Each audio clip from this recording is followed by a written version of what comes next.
ating sasagutin, punto por punto, yung mga argumento ng mga kaanib at mga ministro mula pa kay Felix Manalo na ang ating Panginoong Jesucristo ay hindi Diyos. Ano po ba ang kanilang batayan na ang ating Panginoong Jesucristo ay hindi Diyos? O na gamit nila ang talata sa Ezekiel na ang Diyos ay hindi tao. Basahin po natin dito sa Ezekiel 28. Ang talata po ay 2. Ganito po ang itinuturo ng banal na kasulatan. Ito po, anak ng tao, sabihin mo sa prinsipe na sa Tiro, ganitong sabi ng Panginoong Diyos, sapagkat ang iyong puso ay nagmataas at iyong sinabi, ako'y Diyos. Ako'y nauupo sa upuan ng Diyos sa gitna ng mga dagat. Gayunman, ikaw ay tao at hindi Diyos. Bagaman iyong inilagak ang iyong puso na parang puso ng Diyos. Ito sabi ng Diyos sa tao, kahit sino pong tao. Ang sabi ng Diyos sa tao, ikaw ay tao at hindi Diyos. Sabi ni Kristo, ako ay tao. Yung mismong katibayan na hindi po siya Diyos. Yan.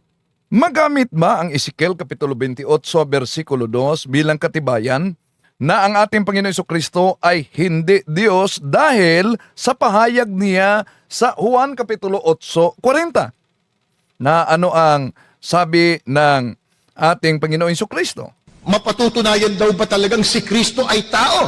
Batay sa Biblia? Opo, Juan 8:40. Ito po ay pangungusap mismo ng Panginoong Hesukristo.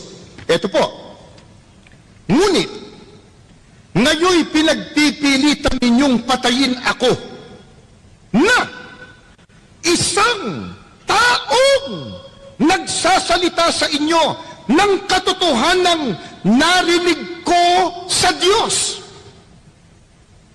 Siguro naman, kumbaga, sa kasabihan nga nila, tapos na boxing dapat dito Kasi si Kristo po mismo nagsasalita Ano sabi niya? Ako na isang tao. Di tapos na, usapan dapat. Siya may sabing siya tao At ipagtagpi-tagpi nila ang talata pagkatapos sa Ezekiel Kapitulo 28, versikulo 2, idagdag nila ang Oseas Kapitulo 11, versikulo 9. Ito ang mabasa sa Oseas. Oseas 11:9 po. Pakinggan po ninyo. Hindi ko isasagawa ang kabangisan ng aking galit, hindi ako babalik upang ipahamak ang Efraim, sapagkat ako'y Diyos at hindi tao. Ang tunay bang Diyos pumapayag na siya po'y Diyos na tao pa? Ba hindi? Ano sabi niya? Ako'y Diyos, hindi tao.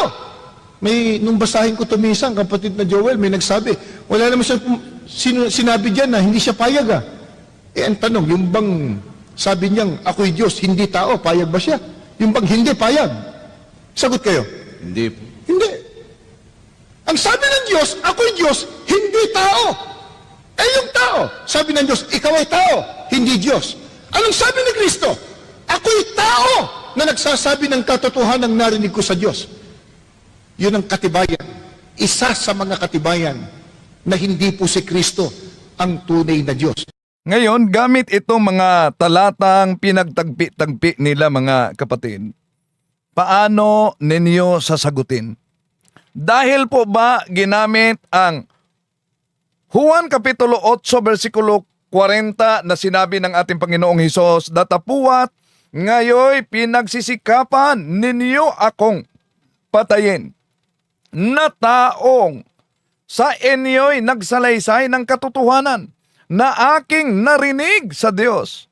Ito'y hindi ginawa ni Abraham. Kaya batay sa talatang ito na ginagamit sa mga ministro, mga mahal na kapatid, yun na talaga ang kanilang argumento noon pa man para patunayan at pasinungalingan na ang ating Panginoon Jesucristo ay tunay na Diyos at tunay na tao. Kaya ang tanong, tama ba mga kapatid na talata na gawin nilang batayan ang Juan Kapitulo 8, versikulo 40 napatunayan na hindi Diyos ang ating Panginoon Jesucristo? Hindi. Ang Juan Kapitulo 8, versikulo 40, tandaan ninyo, hindi ito pagtanggi ng ating Panginoon Jesucristo na siya ay hindi Diyos, kundi ito'y nagpatunay, mga kapatid, na siya ay tunay na nagkatawang tao. Dahil kung pag-aralan natin ang Biblia, tandaan natin, dalawang katotohanan ang makita natin sa banal na kasulatan, kaugnay sa ating Panginoon Jesucristo. Of course, ang ating Panginoon Jesucristo, siya ay tunay na tao. At dahil siya ay tunay na tao, makita natin sa San Mateo Kapitulo 4, versikulo 2, siya ay nagugutom. San Juan Kapitulo 4, versikulo 6, siya ay napagod. San Juan Kapitulo 11, versikulo 35, siya ay umiyak. San Juan Kapitulo 19, versikulo 30, siya ay namamatay. Natural. Kaya nga, sinabi niya sa Juan Kapitulo 8:40, ako'y tao. Pero ang tanong, diyan lang ba huminto na siya ay tao at hindi Diyos? Mali po. Dahil kahit inaamin niya na siya ay tao, siya rin ay may likas na kalagayan na tunay na Diyos. Halimbawa, Juan Kapitulo 1, versikulo 1, siya ang salita ng Diyos. At mabasa natin, ang salita ay Diyos. Juan Kapitulo 1, versikulo 14, ang salita ay nagkatawang tao. Juan Kapitulo 20, versikulo 28, tinawag siyang Panginoon ko at Diyos ko. Pero meron silang palusot diyan. Ang palusot nila, nagulat lang si Tomas. Pero walang gulatan. Dito sa Filipos Kapitulo 2, versikulo 6, siya'y nasa anyong Diyos. Filipos 2:6, nagulat ba yan? Kolosas Kapitulo 2, versikulo 9, sa kaniya nananahan ang kapuspusan sa pagka-Diyos na nagkatawang tao. So kung tutuusin natin, mga kapatid, ang Diyos, Juan Kapitulo 1, versikulo 1, ang salita ay Diyos, Logos, nagkatawang tao, Juan Kapitulo 1, versikulo 14. Kaya, siya, Diyos sa kalikasan, tao sa kaniyang pagkakatawang tao, incarnation. No? So, di pwedeng magamit yan, mga kapatid, Juan Kapitulo 8, versikulo 40, para patunayan ng ating Panginoon Jesucristo ay hindi Diyos. Dahil sa Juan Kapitulo 8, versikulo 40, ang layunin,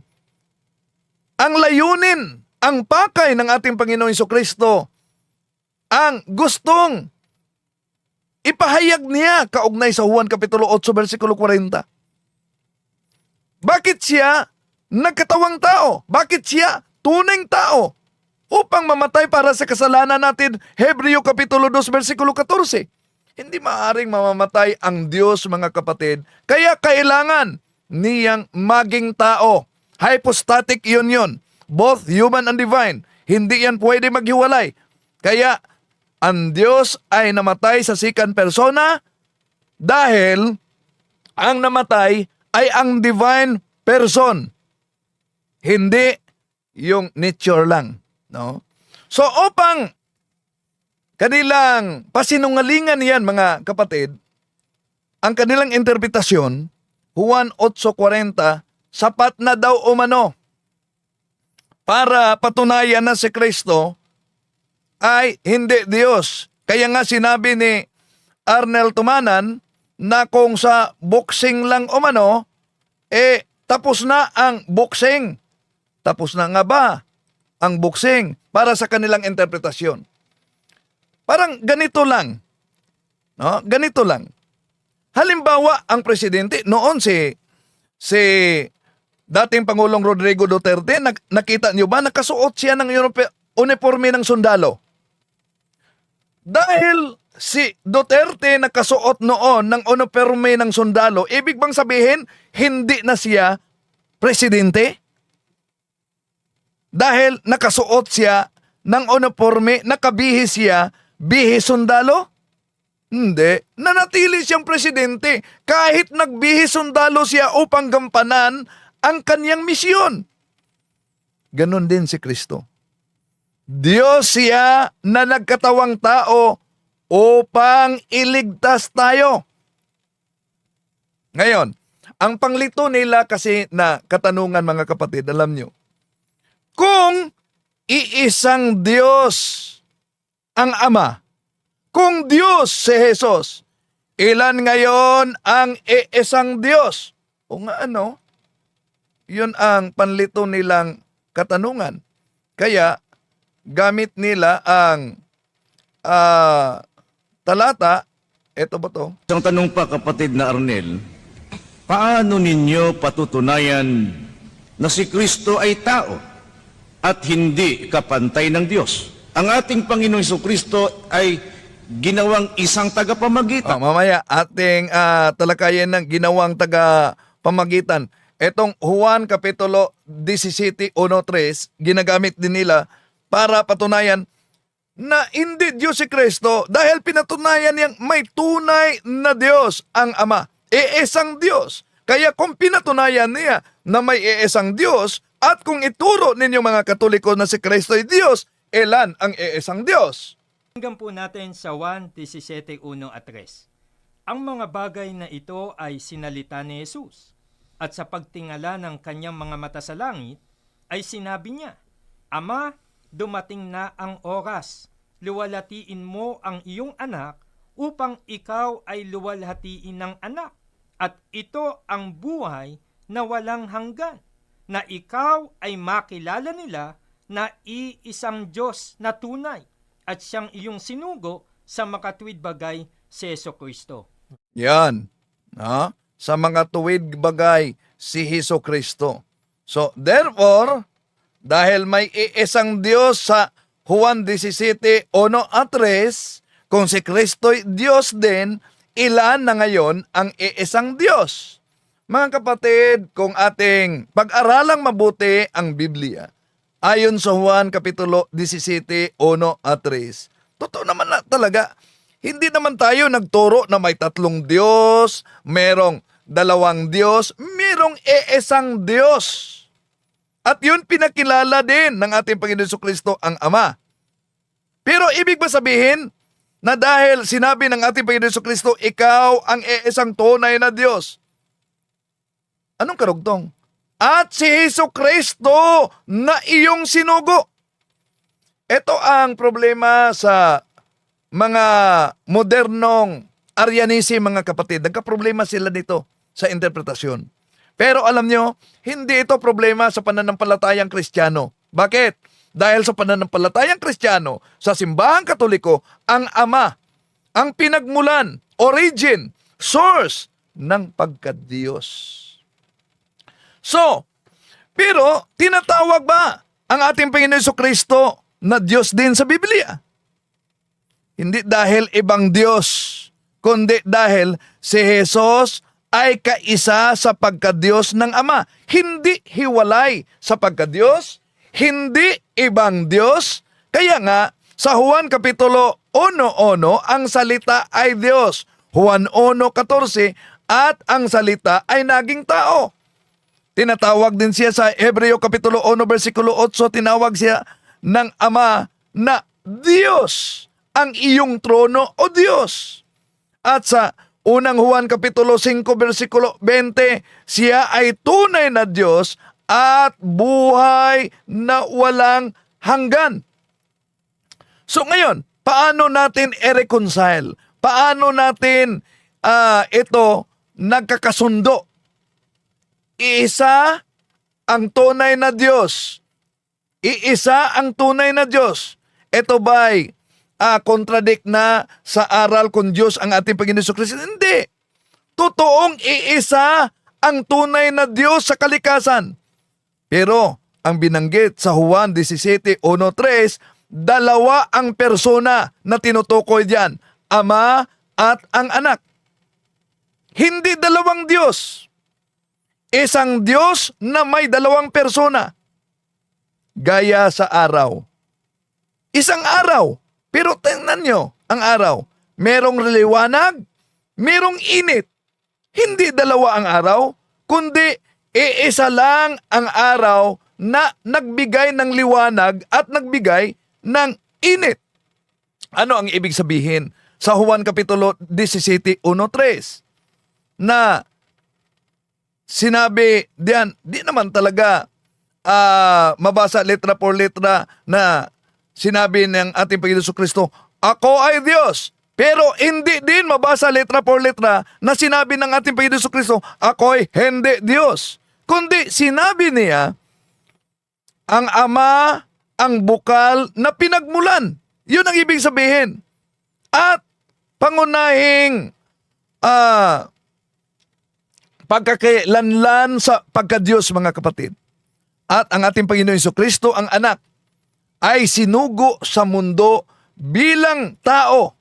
Kaya nagsalita bilang anak, hindi bilang ama. Si Jesus nagsalita ayon sa kanyang misyon bilang Misayas. Bilang Mesiyas, ang taong isinugo. Pero ang kanyang likas, ang pagka-Diyos. At hindi nawala yan. Pilipos Kapitulo 2, versikulo 6 hanggang 7. Kaya ilan ang Diyos? Yun ang panlito nilang tanong. May isang tunay na Diyos. Isang Diyos, isang pagka-Diyos na makikita. At sa Ama at Anak. Kung ang Ama ay Diyos at ang Anak ay nagmula sa Diyos, hindi sila dalawang Diyos, kundi isang Diyos na may dalawang persona. Pero paano natin ipaliwanag, mga mahal na kapatid, itong ginamit na talata sa mga ministro?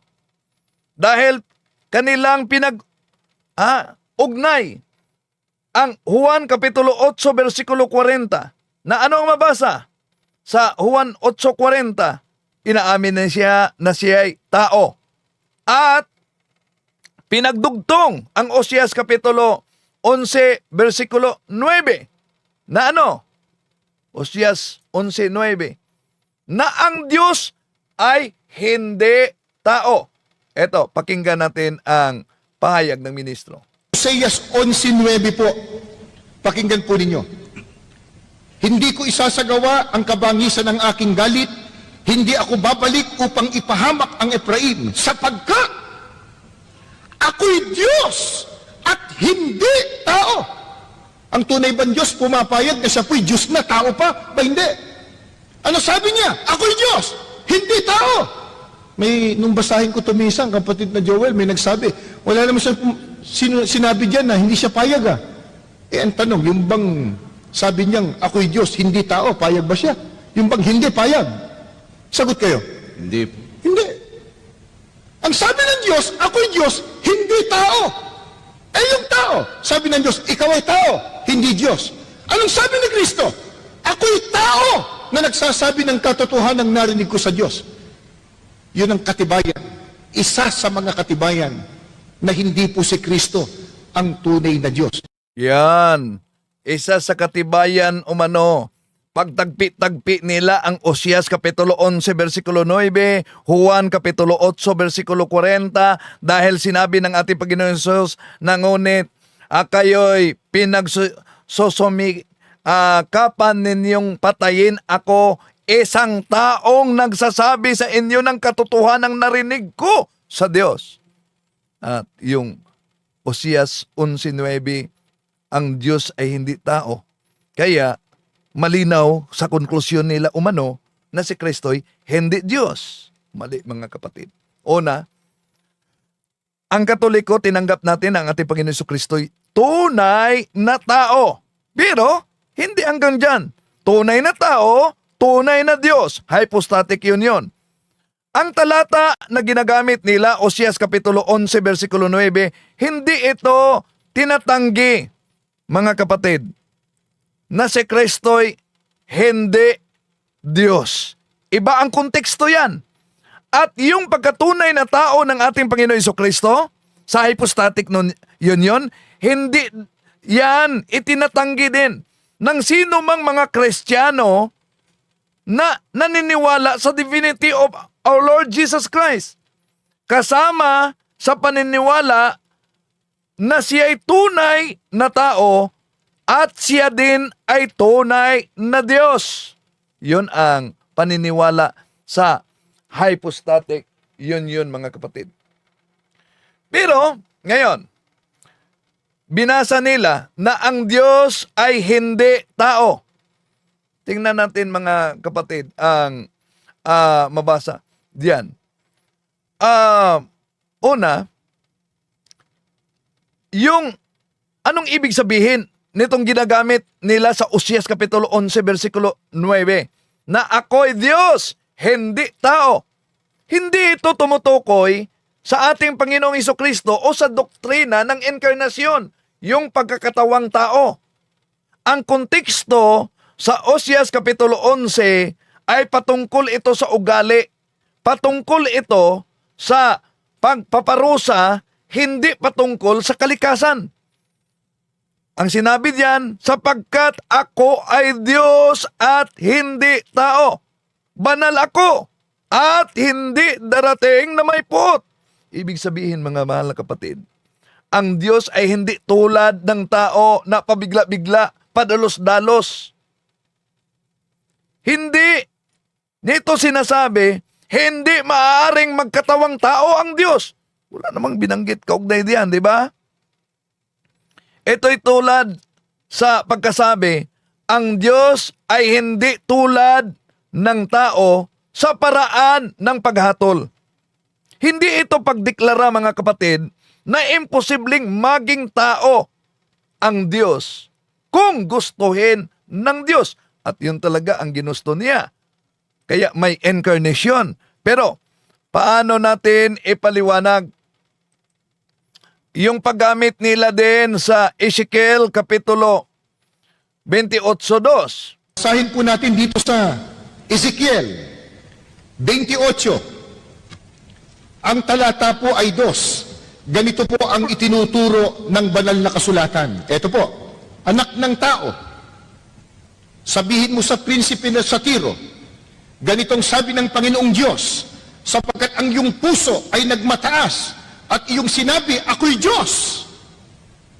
Ako'y nauupo sa upuan ng Diyos sa gitna ng mga dagat.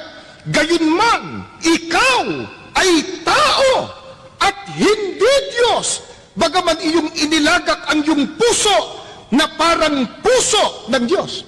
Ito sabi ng Diyos sa tao, kahit sino pong tao. Ang sabi ng Diyos sa tao, ikaw ay tao at hindi Diyos. Sabi ni Kristo, ako'y tao. Yung mismong katibayan na hindi po siya Diyos.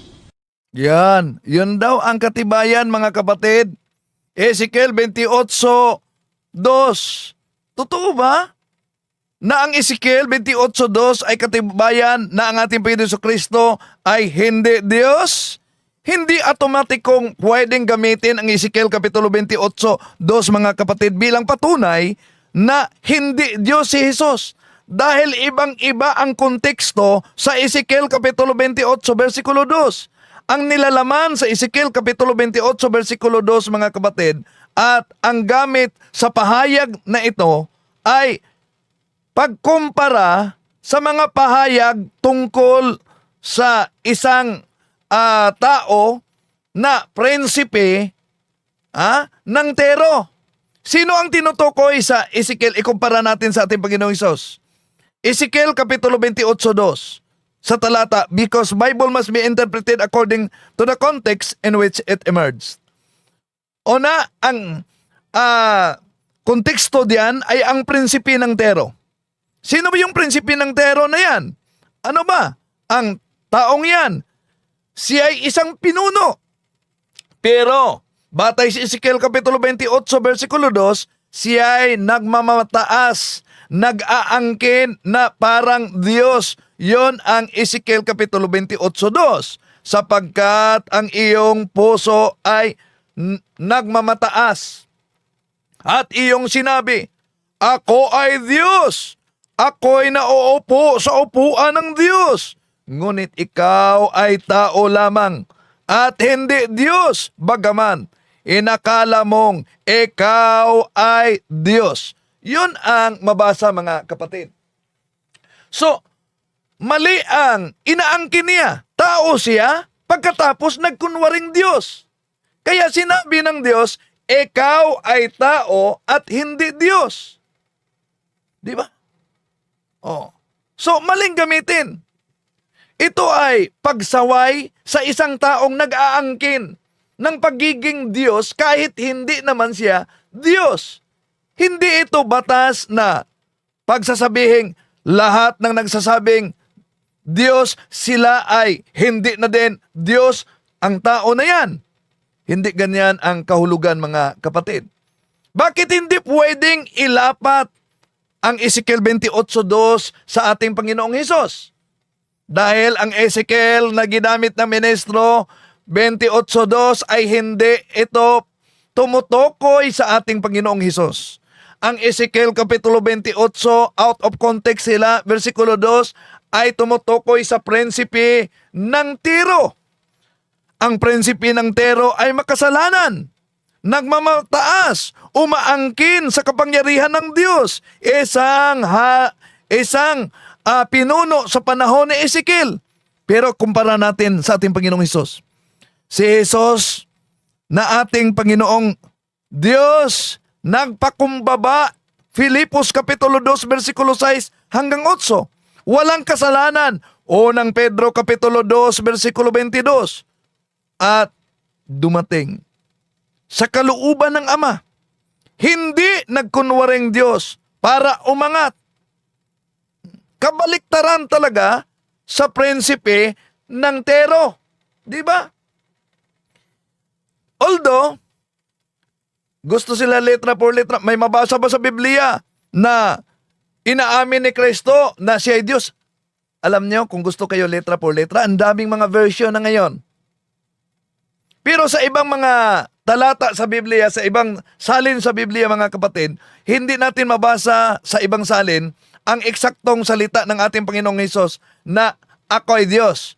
Pero inaangkin niya ang mga prerogatibo, mga kapatid, na tanging Diyos lamang ang may karapatan. Halimbawa, tingnan niyo ang Juan Kapitulo 8, versikulo 58. Anong mabasa diyan? Di ba? Ego eme. Ako ay ako. Yung ego eme ay pangalan ng Diyos sa Exodo Kapitulo 3, versikulo 14. Oh. Ego eme, ako ay ako. Ngayon, ano pa ang batayan ng ating mga kapatid sa INC para patunayan na ang ating Panginoon Jesucristo ay tao sa likas na kalagayan, hindi Diyos? Pakinggan natin. Isang tanong pa, kapatid na Arnel, paano ninyo patutunayan na si Kristo ay tao at hindi kapantay ng Diyos? Ang nagtanong po si Leonardo Ruco ng Hasmin Street, Batasan Hills, Quezon City. Itong katanungang ito, kapatid na Arnel, na paano natin patutunayan na si Kristo ay tao at hindi kapantay ng Diyos. Ang pagkilala po ng Iglesia ni Kristo, mga mahal po naming mga panauhin, ay batay po sa itinuturo ng Biblia kung ano ang tunay na kalagayan ng ating Panginoong Jesucristo. At ang ating Panginoong Jesucristo, ayon po sa itinuturo ng Biblia, siya po ay anak ng Diyos. Mababasa po natin yan sa Mateo 3:17. Ngayon, tutol ba tayo na ang ating Panginoon Jesucristo ay anak ng Diyos? Hindi tayo tutol, mga kapatid. Batayan ba ang San Mateo Kapitulo 3:17 para ang ating Panginoon Jesucristo ay hindi tunay na Diyos? Hindi. Dahil sa Biblia, ang ating Panginoon Jesucristo hindi lamang anak ng Diyos, kundi siya ay Diyos anak. Ikalawang persona sa Santissima Trinidad. Pero sabi nila, di daw umano yan mabasa sa Biblia, mga kapatid. Na ang ating Panginoong Hesukristo ay Diyos Anak. Mali po sila. Bakit? Alam nyo, sa bawat aral ng INC, meron silang salin na Biblia. Ito, ang salita ng buhay. Hinawakan ng ministro, 25 yan. Bakit pinakita natin ang salin ng buhay na hinawakan sa programa ng INC Minister? Ito, hinawakan talaga niya. Dahil, pinakita ko yan sa inyo, nasa pasugo kasi nila, mga kapatid, na sa Biblia daw, may mabasa na si Kristo'y anak ng Diyos. Pero walang mabasa na si Kristo'y Diyos Anak. So anong punto dito? Kung hinawakan ng ministro ang Biblia na ang salita ng Diyos, at kung tinuturo nila na walang mabasa sa Biblia na si Kristo'y Diyos Anak, pero ang mabasa Anak ng Diyos, ang tanong, na-research ba nila yan sa hinawakan nila na talata, na salin? Dahil sa 1 Kapitulo 1:18, sa ang salita ng buhay, ito ang mabasa natin. Wala pang nakakita sa Diyos Ama kahit kailan, subalit, pinakilala siya sa atin ng Diyos Anak. Di ba? So, kung dito pa lang, batay sa hinawakan nila, ibalik natin ang argumento ni Mr. Arnel Tumanan. Kung boxing pa, tapos na. Di ba? Okay, tuloy natin. Maliban sa Mateo Kapitulo 3:17. Si Kristo po ay ginawang Panginoon. Ang gumawa sa Kanya, ang Diyos. Yan. Ang ating Panginoon Hesukristo, ginawang Panginoon, kaya yon ang batayan nila, mga kapatid, na ang ating Panginoon Hesukristo ay hindi Diyos. Anong mabasa diyan? Gawa Kapitulo 2, versikulo 32. Ito mabasa natin. Kaya't dapat malaman buong Israel na itong Jesus na ipinako ninyo sa cross ay siyang ginawa ng Diyos na Panginoon at Kristo. Tanong, dahil po ba mabasa diyan na ginawang Panginoon at Kristo? Ibig po ba sabihin, mga kapatid, na hindi siya Diyos? Remember, Bible must be interpreted according to the context in which it emerged. Ang salitang ginawa sa Gawa Kapitulo 2, versikulo 36 ay tumutukoy sa pagpapahayag o pagpakilala, mga kapatid, hindi sa paglikha sa bagong kalagayan. Dahil sa original Greek Bible in which the New Testament was written, ang mabasa diyan ay epoisin. Epoisent meaning to appoint, to declare, to constitute. Hindi lamang gumagawa mula sa wala. Ibig sabihin, mga kapatid, ipinahayag. Ibig sabihin, ipinakilala ng Diyos si Jesus bilang Panginoon at Kristo. Hindi. Ibig sabihin, hindi siya Diyos. Bakit? Una, alam naman natin na kung tingnan natin ang mabasa, pinipili lang kasi nila, mga kapatid, Pilipos Kapitulo 2, versikulo 9 hanggang 11. Dahil dito, siya ay lubusang itinaas ng Diyos at binigyan ng pangalang higit sa lahat ng pangalan. Sa gayon, sa ngalan ni Jesus ay luluhod at magpupuri ang lahat ng mga nasa langit, nasa lupa at nasa ilalim ng lupa.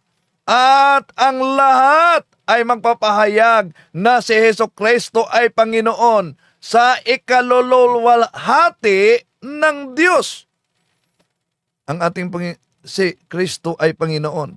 Ngayon, kung si Kristo'y Panginoon at kung si Kristo'y hindi Diyos. Ibig sabihin, ang kanilang aral, mahal na kapatid, dalawa na ang Panginoon ngayon. May Panginoong hindi Diyos, may Panginoong Diyos. Di ba? At tandaan natin, doon pa lang sa sinapupunan ni Santa Maria, idiniklara na siyang Panginoon, Lucas Kapitulo 1, versikulo 43. Mga mahal na kapatid, ulitin ko, na ang ating layunin dito na makorek dahil daming mga maling akala. Huwag kayong magalit dahil sa ating sagot punto por punto kaugnay sa mga maling interpretasyon sa makabagong Arianismo. Abay, may mga nagagalit na nag-comment. Yung iba, sabi nila, buhay ka pala, Mr. Talibong, hanggang ngayon. Huwag kayong magalit, no? Dahil kung magalit kayo, yun ang palatandaan ng brainwash. Ano ba ang brainwash? Alam niyo, madaling makilala yung brainwash eh. Pag sinabi pong brainwash, sarado ang isip, yung maling ginagawa nung kanyang tagapangaral o mangangaral, hindi niya makita. O, yan pala ang brainwash. Kaya sa mga nagkomento, naggalit, nasaktan, ako'y hihingi ng paumanhin sa inyo, no? Na nasaktan kayo. Pero ako din nakiusap sa inyo. Kung masakit man, sana tiisin ninyo. Dahil ang sugat, pag ito'y gamutin ng napaka-epektibong gamot, maramdaman mo ang sakit at hapdi. Pero sa likod niyan ay may kagalingan.